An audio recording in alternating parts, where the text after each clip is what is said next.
want to actually bring in Congressman Ron Paul. In fact, Treasury Secretary Tim Geithner is on Capitol Hill right now trying to sell the president's massive financial overhaul plan. Geithner is testifying before the Senate Banking Committee. And moments ago, Geithner said that the government has to act now to protect the system from another potential collapse. We came into this crisis without an adequate set of tools to confront and deal with the potential failures of large, complex financial institutions.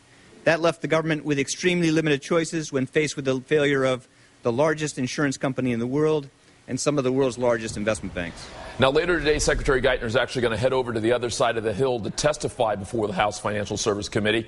And our next guest is one to watch when that happens. Republican Congressman from Texas, Ron Paul, joins me now live. He'll be questioning Secretary Geithner this afternoon. Congressman Paul, good to see you, sir. Thank you. Congressman Paul, so is your perspective that Tim Geithner needs to dramatically change his approach at this point? We've seen Paul Krugman and other economists say the worst thing that could happen right now is for the government to ease up on the stimulus and other things, that it could lead to another crash. What are your thoughts? Well, it would be good to stimulate the economy, but you don't stimulate it by doing the same things we've done for 20 years.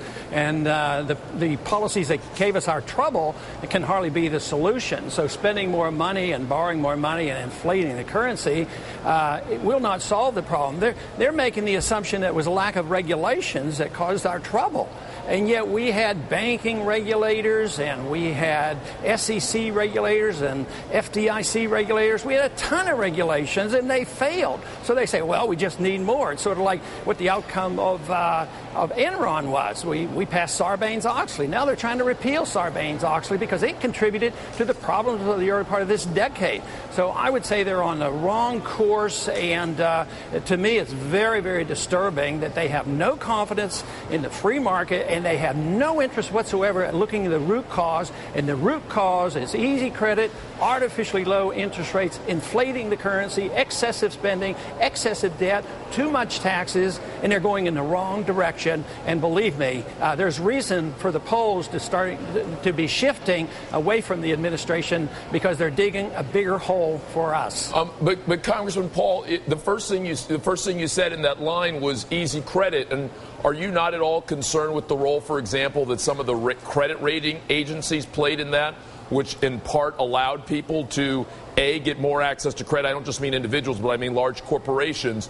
Are you not at all concerned that some of the regulations weren't well enforced? Well, what you're trying to say is the regulations could compensate for the easy credit.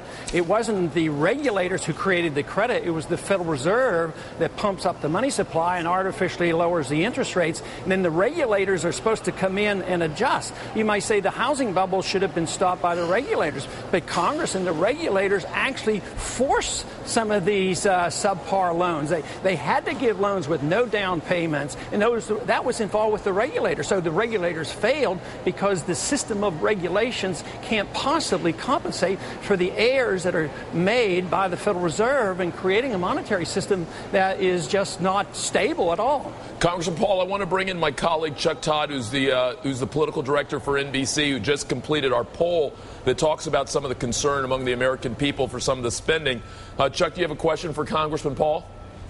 Well, I want to ask the congressman, so redo regulation right now. You say you want to get rid of some of this stuff, but obviously there was some missing regulation. Maybe the SEC didn't have enough correct people there. So, you know, where do you regulate? Well, what your statement says is it proves regulation didn't work or that it was misdirected. The regulation should be on the Federal Reserve. We should have transparency of the Federal Reserve. They can create trillions of dollars to bail out their friends, and we don't even have any transparency of this. They're more powerful than the Congress. So yeah, but we do need regulation. But isn't the Treasury Secretary? I mean, one thing about this new plan from the administration is that they actually do want to try to bring some more transparency and accountability to the Fed. I know it's not as much as you'd like to see, but is it not an improvement? No, they're giving a tremendous amount of more power to the Federal Reserve, the very institution that created our problem. I mean, that's about the way Washington works. Not enough regulations, too much regulation to begin with, so they give them more. The Federal Reserve creates the problem, so we give them more power. It's fiat money is a problem, so we allow them to double the money supply. You just can't solve the problems that way. That's like saying you can take care of a drug addict by just giving them more drugs. And that's what we do here in Washington. We spend more, we tax more, we print more, we regulate more. We don't have any belief or confidence or understanding of how the Federal Reserve created the problem and how the free market ought to work. Congressman Paul, I hope you'll come back and talk to us a little bit about that more in the future. Thank you so much for joining us. Thank you.